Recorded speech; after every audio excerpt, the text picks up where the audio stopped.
Hello, and welcome to It's All About Choices. This is the show where my guest and I discuss our lives and our careers, framed through the choices that we've made, the good and the bad. For those of you that don't know me, my name is David Barrow, and I've been working in IT service related roles for coming up to 29 years. 2023 will mark my 30th year in the workplace, and those years have really flown by. And as I approach that 30-year milestone, I've decided it's a great time to reflect on the choices that I've made to lead me up to today. And I do this not just for myself, but because I think it'd be great to share these experiences in order to help others on their career journeys who may face similar choices to those that I and my guests have faced. I'll explore my choices and those of my network of colleagues, customers, mentors, and great friends who are willing to share their experiences via the choices they have made during their lives and careers in IT, or potentially elsewhere. Each episode of It's All About Choices will begin with a period of my own journey, and my guest will be somebody I first met at that time. And here on episode 4 of It's All About Choices, I'll be speaking with Nick Evans. Nick and I first met way back in the year 2000, and Nick is recently retired, having been a long-time employee with IBM. At the time that we met, Nick had taken over the reins as manager of IBM's largest helpdesk during a period when I was transitioning from being a helpdesk analyst to a more service management focused professional. My career choices and my behaviors have been heavily influenced by Nick and the faith that he put into me at a time when he possibly had more faith in me than I did in myself. So we'll reflect on the choices that led to us working together and those we've made since, as well as those choices that are still to come. So this should be a really fun and insightful episode. And please feel free to ask questions or make points as we run through the episode. And thank you for joining us on It's All About Choices. So, Nick, thank you so much for coming on. I really appreciate it. How are you doing? Very well, thank you, David. How are you? It's been a long time. We've not really spoken very much since my days on the help desk, but it's very good to speak. Absolutely, and I think that's a really good thing about doing this is I'm managing to reconnect with people who I haven't spoken to for a long time, but always remained in contact with, but not had a good sit down sort of chinwag with. So yeah, I really appreciate you coming on. It's really kind of you, especially as I approached you out of the blue with very little preamble. Just do you fancy joining me on this and talking about our time together and our time since? So let's go back, if we may. You and I first met so I think it was the year 2000. You came on to take on a large behemoth of a help desk. And I'd be really interested to know about kind of the choices that led you to that day in your career and life. Yeah, well, I had been man and boy in IT computer operations until that point. From school, I worked at Lloyds Bank in their computer centre at Sampson House at Blackfriars, which is no longer there, I don't think, and was there a couple of years, and then went to work for Sun Alliance, who are based in Horsham, doing the same sort of thing. I went through the ranks with Sun Alliance, computer operator, senior operator, that sort of thing, to shift leader, and then ultimately to operations manager. And then in '96, IBM came along, and my role and my teams were outsourced to Big Blue.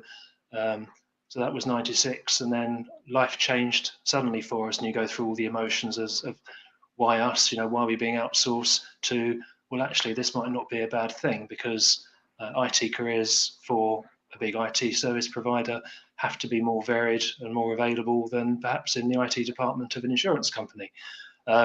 So from there, the operation moved down to North Harbour at Portsmouth, where I stayed with it for a couple of years. And then, because we were one of the largest outsourcing projects to date, I suddenly became very marketable. They said, well, you've brought your team into IBM, go and do the same for others. So I was shipped up to Warwick, where most of the commercial accounts were being run from, and was asked to bring in the Asda ops from Leeds into Warwick, and the Bradford and Bingley ops from Bingley into Warwick. And I did that for a couple of years. And then someone said, well, would you fancy going up to Warrington and working on cable and wireless? And that's where their operation was based. So I had a year living in the Holiday Inn at Junction 21 on the M6, which was a pretty good year, other than it was long journeys on Monday morning or Sunday night and Friday afternoon.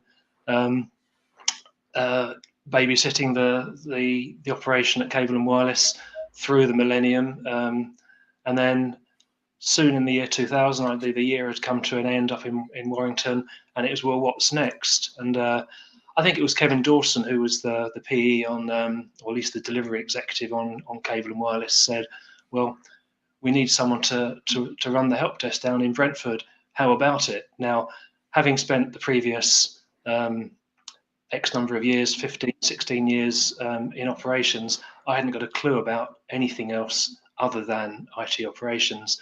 However, I had a broad awareness of IT and services and so on, and it was, of course, an opportunity to work a bit close to home and not be in Warrington.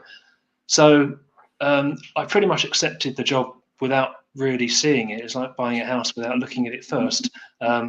So I went into Brentford on my first day and thought, well, this is the help desk, and met you all. So it was really just an opportunity to do something completely different, and just step out of my comfort zone, because, say, until that point, I'd known nothing outside of mainframe and mid-range operations. So it was a bit of a baptism of fire, and a bit bewildering, and I was probably more nervous than I let on at the time.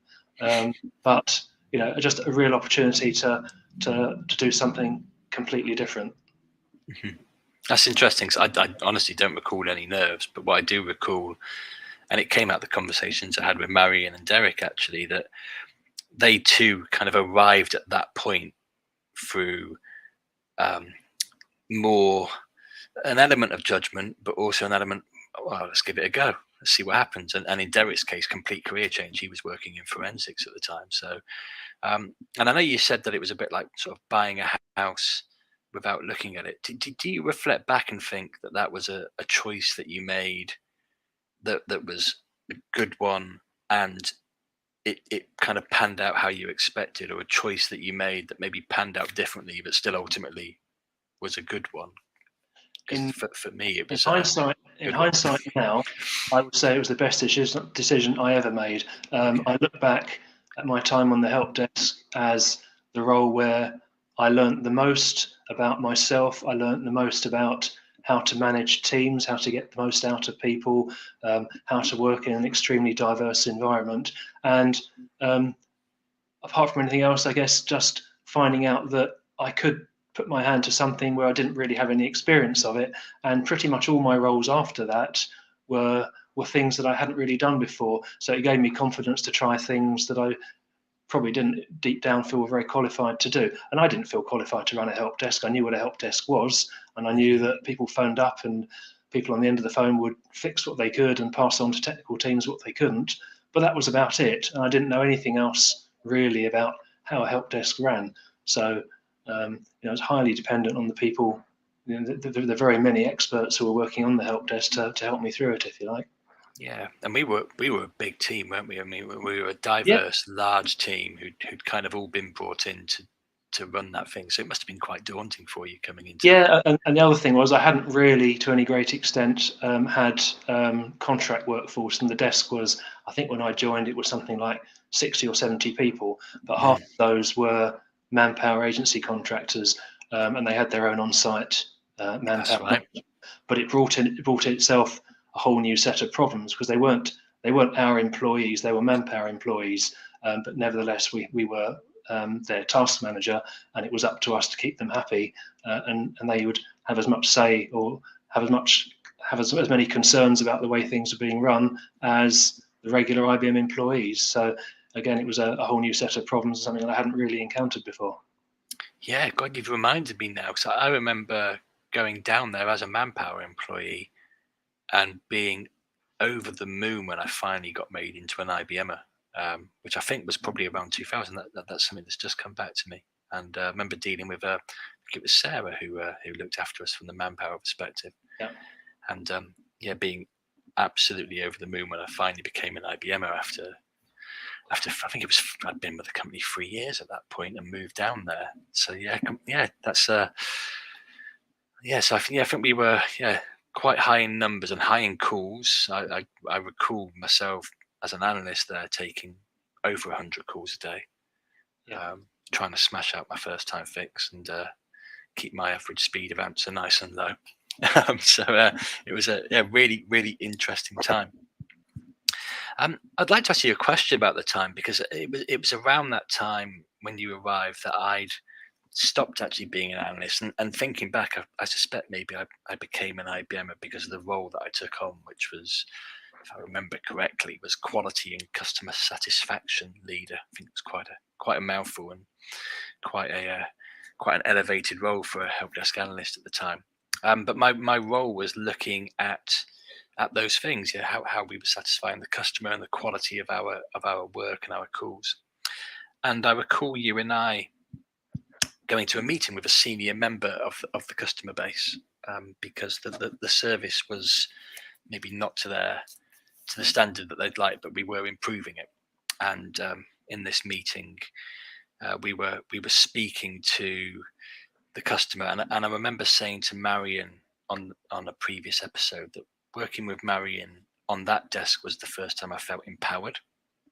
Marion ran the team in that manner. She gave us all the empowerment to do what we could do. And I remember with yourself being in that meeting, and the customer was looking at a presentation that I was delivering and listened, and then hit me with a question which I was able to answer, but then started suggesting that we still weren't improving in line with expectation, that we maybe the figures were not truthful, but they were, and challenging me. And I recall it being a very difficult moment for me, because I was used to the challenge on the telephone, less used to it face to face, and also less used to it from a very senior individual in the customer organization. But what I remember about that moment was your support. You kind of pacified the customer, but whilst doing so, supported me, explained how we'd come to the conclusions we'd come to, and the steps we were taking to improve. And I remember the customer, maybe it was your position, maybe it's the way you did it, but going, okay, I'm good with this, and just we carried on. But for me, that was a massive moment, because having that support meant so much to me. And I was just wondering if that way of managing people and working was like a conscious choice for yourself, and how you kind of arrived at that. I think it was a necessity in many ways, David. I think in my first job as a manager, I'd gone through the ranks, through the operations ranks, and so although I was managing a team of people, I was to an extent a subject matter expert in everything they did. So nothing they did I didn't know about. When I joined the help desk, I knew pretty much nothing, but I was surrounded by other subject matter expert who did know what they were talking about. So my job evolved really from being an expert in what the team does to being one of more, what I would say, support and facilitating, if you like. So once I'd spoken to you and you'd said, well, this is how we're going to improve the service, and I'd bought into that, you would have my total support. So when we were sitting with the customer and the customer was questioning it, it was my job then to reassure the customer that yes, we did have his service, his best intentions at heart, and what we were doing really was going to improve the service delivered to him.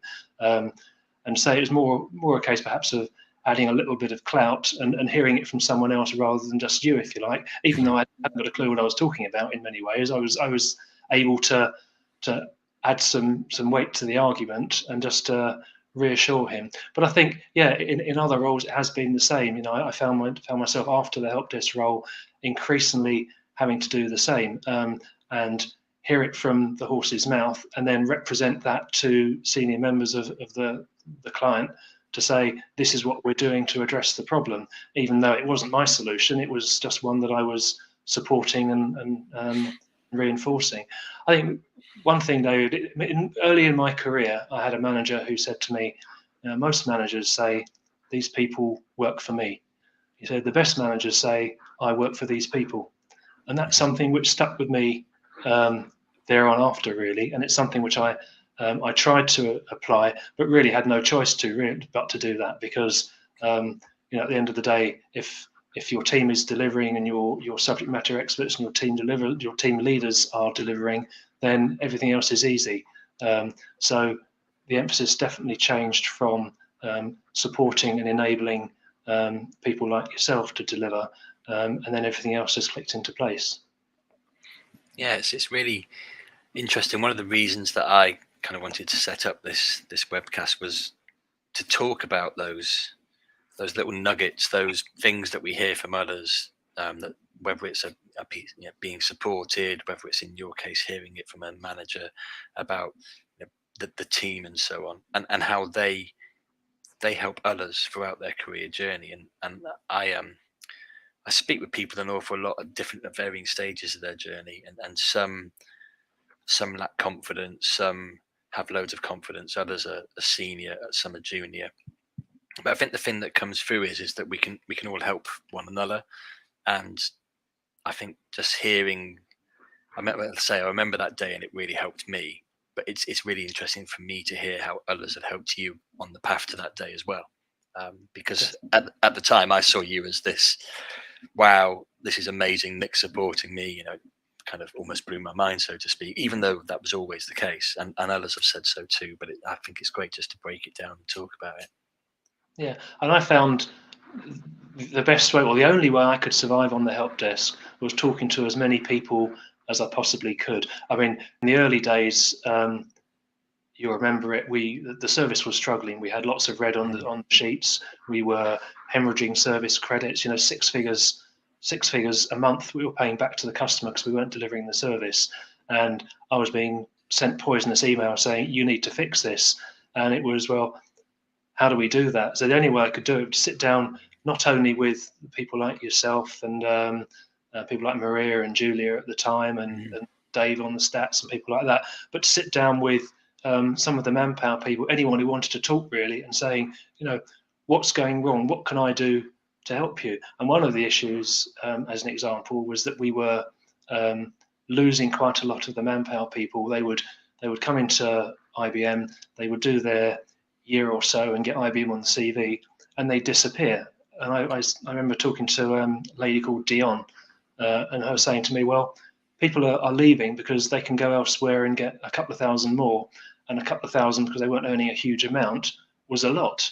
And so I remember putting a case together for Kevin Dawson and saying, our manpower people aren't paid enough for working in central London. So the 30 people we've got, we need to give them a 2,000, 2,500 pay rise across the board. And of course, you can imagine in IBM that went down like a lead balloon. What do you mean? And I said, well, look, it wasn't too difficult to sell because I said, we are paying more out a month in service credits than this will cost us in a year. And the difference in quality of the service, because we'll retain the people and won't be losing quite so many people, will be huge. And after a month or two, I think they were paying out so much money in service credit, they just, go on, just do it. And we did. And I think then it kind of not only gave the people a bit more money, but it gave them a bit of confidence that actually we were listening to what they had to say and prepared to do something about it. And I feel there was a shift, wasn't there? I remember when things were really going pear-shaped, we said, when we have a major outage and we have 200 calls waiting in the queue. And he said, right, everyone needs to drop everything and go and pick up the phone. And I was picking up the phone as well. I couldn't do much with it, but at least it was, you'd stop the call from being abandoned. You'd answer the call quickly, and you could take someone's details and say, look, really sorry, but we're up against it. Someone will call you back in a few minutes, just to get over that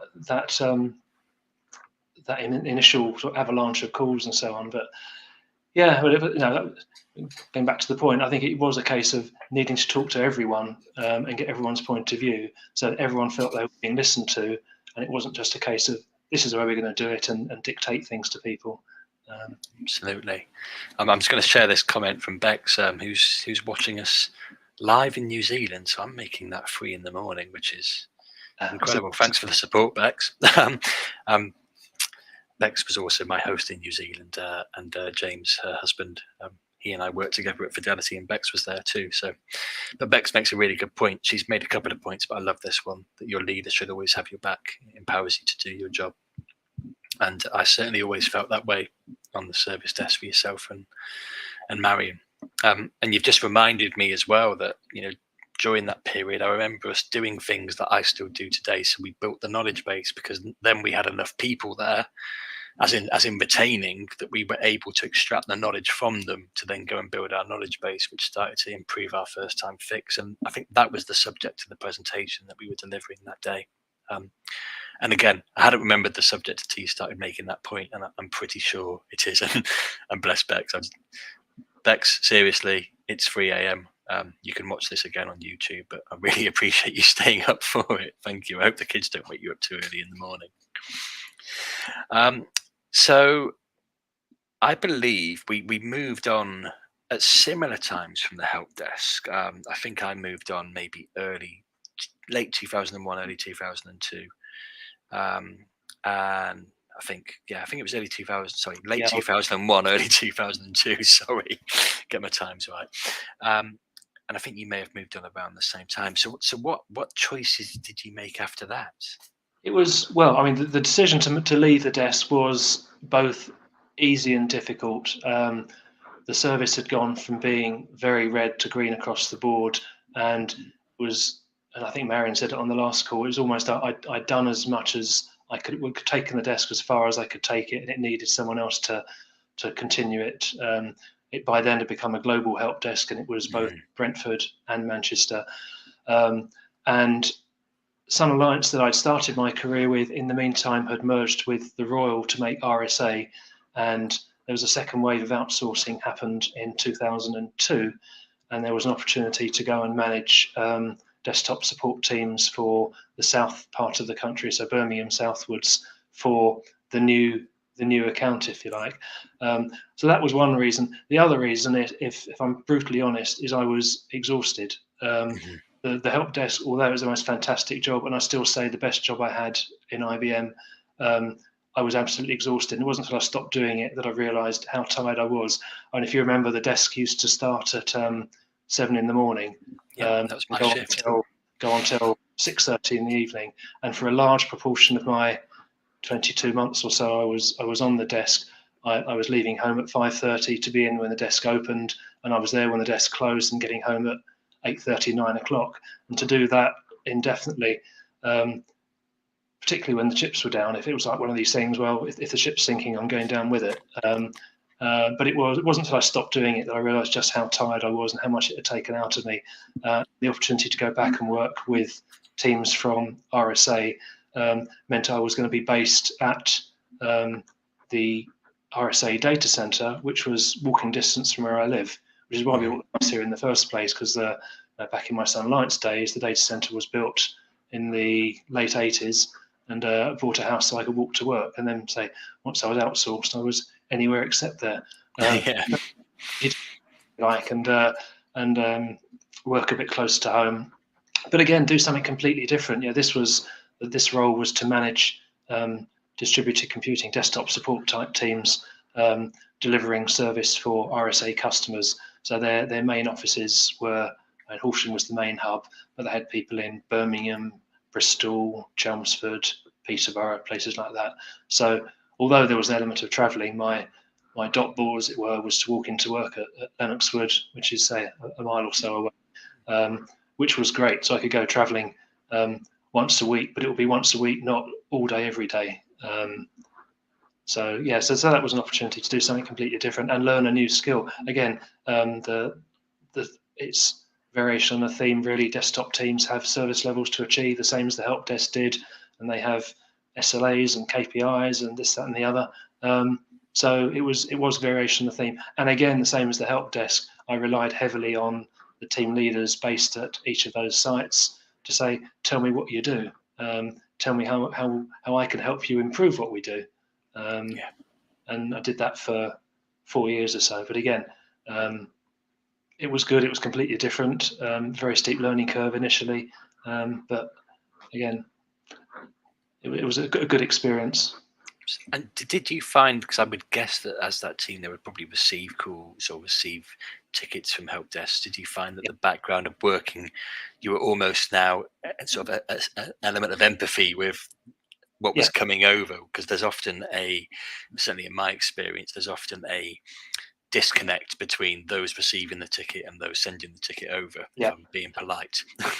Yeah, and I think to an extent, the desktop teams initially anyway showed a lack of empathy, and they didn't really realise what goes on at the help desk. In the meantime, the RSA help desk had moved to Bangalore, so it was all new to them as well. Mm, And as I say, I think desktop teams might have shown a bit more empathy and compassion than they did. But as you say, it helped, but by then I understood the path of the ticket. I understood that the call goes into the help desk, and what gets fixed what can get fixed does, and what can't gets sent out to the technical teams, and then they have the rest of the service level to fix it and so on. So mhm. yeah, it was good to have had that help desk experience to understand the path of the ticket, if you like, and also Yeah, what the help desk teams were having to deal with when there were major incidents. absolutely. And I still lean on those experiences of 20 odd years ago working on the help desk, because they're still the source. That's still where things come from, and it's still very similar. There's new technologies, but the practices and customer service haven't changed a great deal. Neither have customer reactions. And yeah, in my consulting roles now, those days working on that help desk, doing those long hours, not as long as yours, in fairness. I remember I was always seconding because you always beat me, but I only lived around the corner in Acton. Um, but yeah, everything I learned there really is a solid foundation for everything I do today. And as I say, a lot of it comes from the trust and the faith that yourself and Marion gave me. So that's great. Um, but then you went into project management. Now that Yes, that yeah. strikes me as an odd choice. Well, it was an odd choice, but um, I guess in some ways I was missing help desk stuff, and there was an opportunity. I said that the desktop teams lacked empathy for the help desk, but the help desk service at times wasn't great. So I was asked if I'd be interested in going to run a project, given my previous experience of help desk matters, to improve the service delivered out of the Bangalore help desk. Um, so I spent some Ah, time in Bangalore looking at what they did, and it was partly to just bread and butter service improvement, but partly setting up what they called a command center, which was using a clever bit of software, and I forget what it was called now. But anyway, what it would do would simulate user transactions that would run in the background on the same applications that the users were using, to identify any problems, so that hopefully we'd know the problems and be able to fix them before the users even identified themselves. So this was really useful when things come up in the morning at 5 or 6 in the morning, and these things would all run and say, "Oh, I can't talk to server X," and they'd call someone out and get it fixed before historically they'd have waited for the user to come in and say, "I can't get in. What's the problem?" So that was a little project I ran for about a year or so, and I was the only IBM person there. I was working with RSA people, so that was again a different experience because I was the only IBMer and the rest were customers, if you like. yeah, Um, but it did give me a chance to go to Bangalore a couple of times and met some people who are, a couple of people who are now lifelong friends. Went to their wedding and so on. So it was again a great experience, but always they're only going to be a year or so. yeah, So that came to an end after about a year, at which point I was having to say, well, what am I going to do now? And the opportunity came along to work in service management, which was the next prong, if you like. So I spent a couple of years managing teams of service management personnel, so delivery service managers, change managers, problem managers, incident managers, that sort of thing, for accounts typically based in the south. So it was essentially a people management position, mhm, but I also provided an account interlock, if you like, an escalation point for the accounts that I was running on. So I think back then the main one I was running on was DEFRA. Do you remember DEFRA? I do. I worked on DEFRA. Yeah. Yeah. So DEFRA was one. ICI in Slough, RSA, of course, in Horsham, and a few others. But it was essentially a people management position. So I have 50 odd people, so it was quite hard. And I then came to the conclusion that one person can't manage 50 people. It's just not properly anyway. But did that for a couple of years. And if I'm brutally honest with you, David, I was just about ready to leave IBM at that point. Right. I was quite disillusioned at the way that Global Technology Services, as it was then, ran things, particularly around things like appraisals and forced distribution, if you like. So, if you've got a team of 50 people, tell me who your 7 or 8 poor performers are, and that didn't sit with me. And I said, I can't do what you're asking me to do. I remember sitting in rooms in Warwick with other people doing the same role, looking after, collectively maybe 400 service management personnel, and them saying, 7 or 8 in the evening, we're not leaving this room to have identified another 10 poor performers, if you like. And that really didn't sit well with me. And I said, well, I'm not going to do this. I'm out. You've hit the nail on the head as to why one of the reasons I moved on from Capgemini. And I just can't do this. And to be fair, there were 7 or 8 of us managers in the room, and we said, well, if you need more people, put us down. If it's just a numbers game, put us down. But it really didn't sit well with me. And I said, I'm not prepared to manage by numbers. You're asking us year on year to deliver more, and you expect more, and we lose people because of various resource actions. But you still want to find your poor performers. Accepting there are always people that perform better than others. I don't agree with pointing your finger and saying, in your team of 50, you must have 7 or 8 poor performers. That didn't work with me at all, I'm afraid. So, as luck would have it, an account came along, Friends Provident, based in Dorking, and the way that outsourced accounts worked was that the DPE, a delivery executive, would not only have to deliver the service to the customer, but initially they would have all the people who had been outsourced attached to them, which meant that if someone sneezed, they'd get an email. If any password resets, anything out of hours payments, anything that you'd expect a people manager to do was going to the DPE. And frankly, they just didn't have time to do it. So I put my hand up and said, well, what you need is someone to go and take some of that people management admin away from you. So I went to Friends Provident and worked with a chap called AJ Jones. Remember him? No, I don't actually. So I worked with him. So there were about 100 IBMers and 50 odd Manpower people, and I took all the people management, admin and legwork away from him for about a year, 18 months, through various resource actions. Because inevitably, when companies outsourced, there was a cost plan that said X number of roles were going to be moved offshore and so on. And so various employee consultations and selection processes to determine which people would stay and which people would go. And for some people, if they were told your job no longer exists, they'd rub their hands together because it was a nice healthy redundancy package. For others, it was the worst thing that could happen. And so that for those people, there was quite a lot of resource management and helping those people find alternative roles within the organisation. So typically on those accounts, I would work with them until they were what we used to call layered. So initially they'd work as a towered organisation, and then over time they'd gradually be aligned to the organisation, so that the service management people would align to service management, and the desktop teams will align to that organisation. The technical teams will align to the various teams in that part of the organisation. So I did that one on Friends Provident for probably 18 months, I think. And then, again, as luck would have it, Legal and General was about to outsource an even bigger number of people, and they were going to be based out of Lennox Wood. Initially nice. At Tadworth. So I was there for a bit, but they moved to Lennox Wood. But again, it was the same thing. I wrote to the DPE and said, you do realise that when you take on these 150 people, you're going to get 150 people's worth of people admin. Oh, didn't realise that, and convinced him that he needed a me, if you like, to come and take that off his hands. So went and did that for that one for another 18 months, 2 years or so. And then again, once I'd done that, after Legal & General, and they'd been aligned to the rest of the organisation, there were a couple of small ones. There was Sandvik up in Birmingham.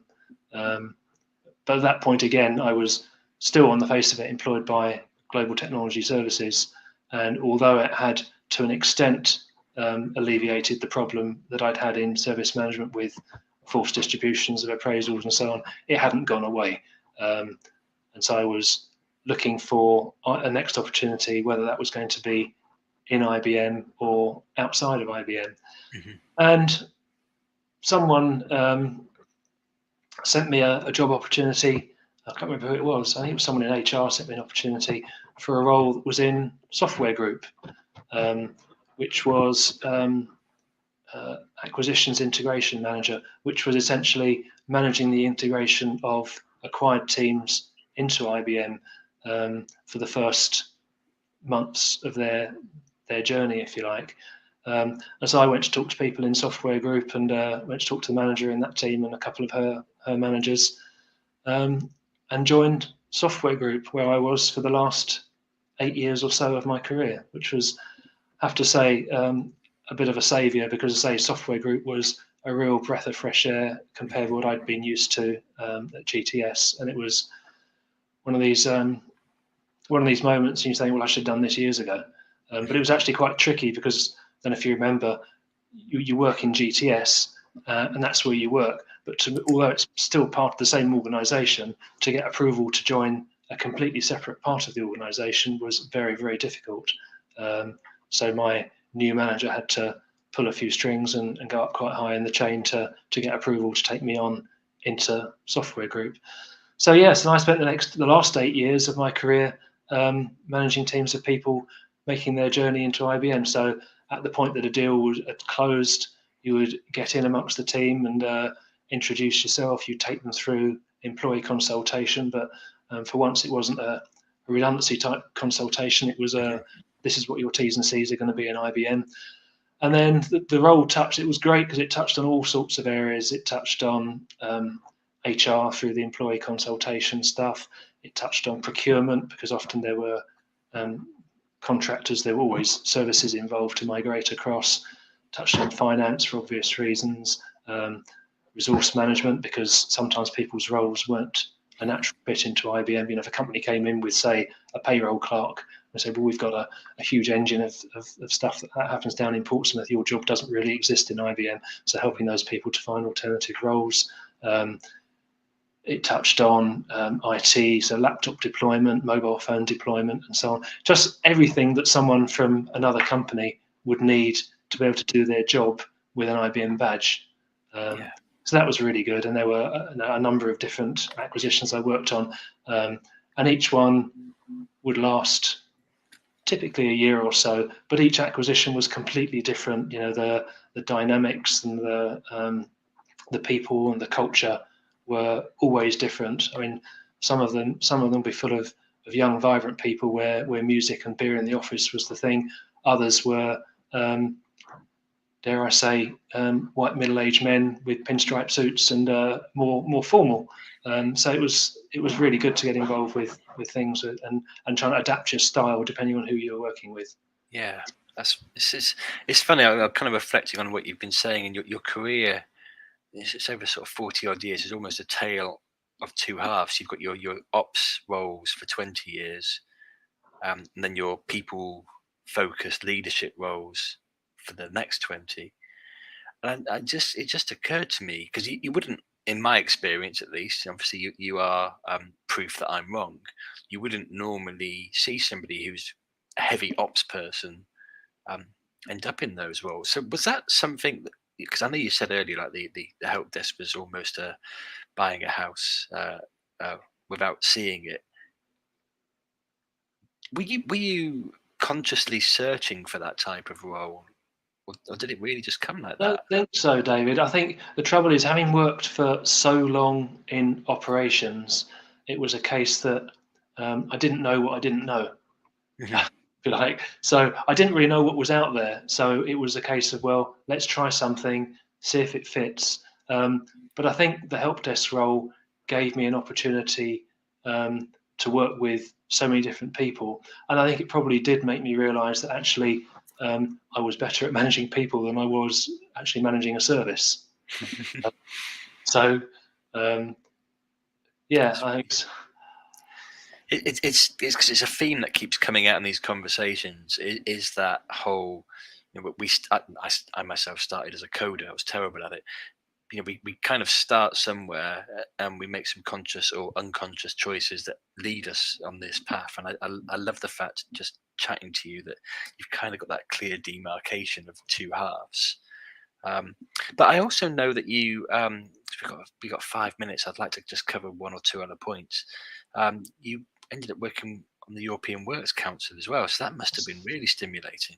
that was fantastic experience. I have to say that was just one of these things that came out of the blue. There was an email from the UK HR director to say there's an opportunity for someone to be the UK representative on the European Works Council, and my colleague said, "Yeah, go for it." And so I put my name into the hat, and there were probably 20 or 30 people all had to produce a paragraph as to almost like your candidate election statement. So why me? And it went to a vote, and I was voted in. So for the last 5 years or so, I was the UK rep on the European Works Council, which meant, well, certainly before the pandemic hit us, meant twice a year we would meet formally for a week, either in Brussels or Madrid, were the places we typically went to. But in between those, if there were emergency meetings called, and that would be typically if IBM had announced that there were going to be widespread resource actions, and so we would go to another location and try and understand why and what could be done to reduce or mitigate the need to lose headcount and so on. But it was the most fantastic experience, and an opportunity to work with opposite numbers from 17 European countries and so on.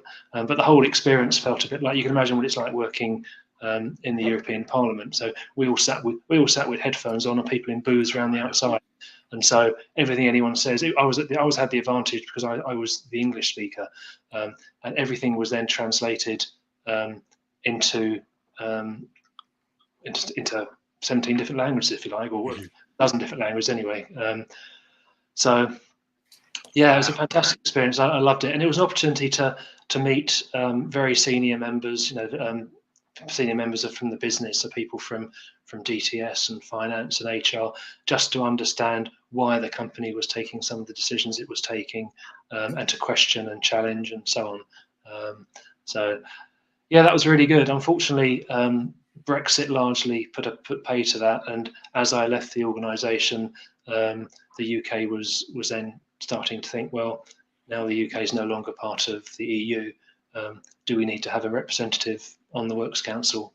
And looking at all the realities of that. So I probably got out at the right time from the Works Council point of view, but also from my own point of view as well, I think. My role had moved from being UK and Ireland based to a more European role, but then we were taken over.